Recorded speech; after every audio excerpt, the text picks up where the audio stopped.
Your true reaction to the sentence? It's very disappointing knowing the fact that he's eligible on 9 years for parole. But I'll be waiting in 9 years. And I'll be in the same predicament, hoping that he'll get denial. What did you think this morning when you heard that the Crown really had no case and that Lamb would probably walk free had he not been given a joint recommendation?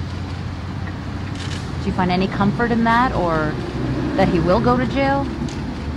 I actually kind of missed that. I was there, but I really wasn't, just because there's a lot of hopefulness that I had that, you know, he was going to get what he deserved. But, you know, it's disappointing knowing the fact that he only got credibility for his 2 years and plus 18 years.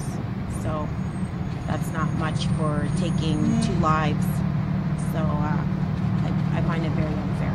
Did you buy his apology and his, I mean, the whole stint in court, and then he says sorry, and then he plays the victim? Like, what was your, do you think he's sorry? No, I think he was just trying to make it about himself. You know, I'm the real victim here. You know, I was here before, and this is what happened to me in the 60 scoops, and you know, and supposedly he was a survivor, and he was, you know, everybody in their one lifetime picked up drugs, and you know, he just decided not to put it down.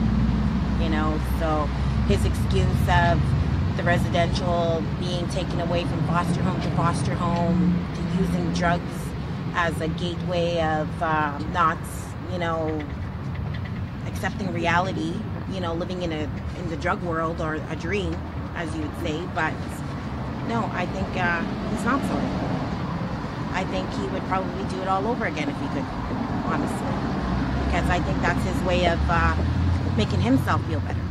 What would you tell people who didn't know your sister? What was she like? My sister was very loving. She was caring. She was very, you know, she was a sensitive person. She was a very loving, family-oriented person. You know, me and my sister were very close. There's only 3 of us. Well, there was 3 of us, you know, that grew up in a household, and, you know, I was the oldest sibling of all 3 of them, and, you know, I was very protective over my sister and my brother, and now it's just me and my brother.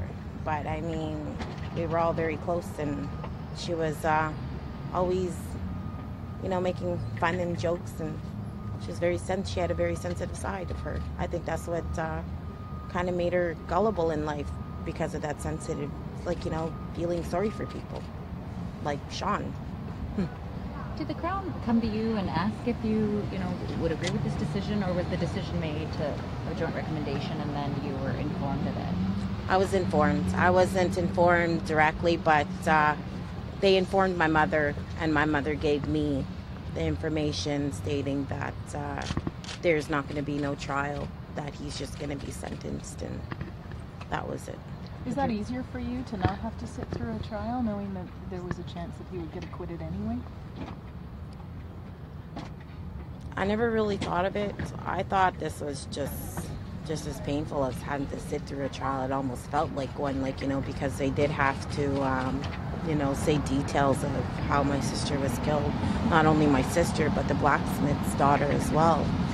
You know, and trying to make it sound like it was accidental, but honestly, I think it was premeditated murder. Had you heard those details before, or was this the first time?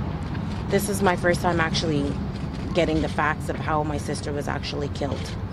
Oh. So I never knew when my sister was killed or how she was killed. So this is actually the first time that I heard it, was today. So these are all fresh wounds today, hearing those facts. It's like reliving it all again when they told me they found my sister's body wrapped up beside a garbage bin. So it's like living it all over from when she was found. So moving forward, this is the decision. 9 years minimum until we'll possibly hear about this again. What's your next move? I'm just basically, just like everybody else, you gotta wait. There's nothing else. You can hurry the process, or, you know what I mean? my hopeful thinking is that hopefully he just dies of natural causes before his 9 years come. Have you tried to contact your family or any of the victims' families like that you know of? Not my family, but I guess in the midst of hearing stories that he did try to contact other family members, but it wasn't mine. Would you ever want to talk to him? Face to face, yes, I would. What would you want to say to him? I wouldn't even know. I would have to see him.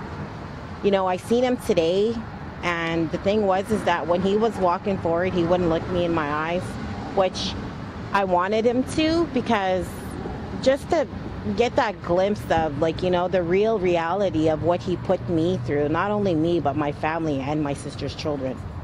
Is this the first time you've seen him face to face? Is this the first time you've seen him physically? Yes, this is the very first time I've seen him physically. I've seen him in pictures, I've seen him in the newspaper and stuff like that, but I've never seen him in person. And, you know, I would not even known, because all this while when I was searching for my sister up and down those streets all over Winnipeg, I would have just bypassed him and I would not even known. Like, I wouldn't even to sit back and actually think that I even, like, you know, I could have brushed shoulders with him and I would not even known. And to look at him now, nothing clicks. Like, I don't know who he is. What did you feel when you saw him? Like, what went through? What kind of feelings did you have? I felt a lot of anger at first. I still feel it, but, you know, I don't want to give him the satisfactory knowing the fact that, you know, he's going to cause more chaos to my life, thinking that, you know, now it's going to be all about him and that's all that I'm going to think about, but it's not. I'm done over the anger. Now it's just a matter of, you know, having to follow through these steps and learning, like, accepting the new facts that I've learned today about my sister's death and about the blacksmith's daughter, which I'm very sorry that it happened, you know, for her being so young as well too.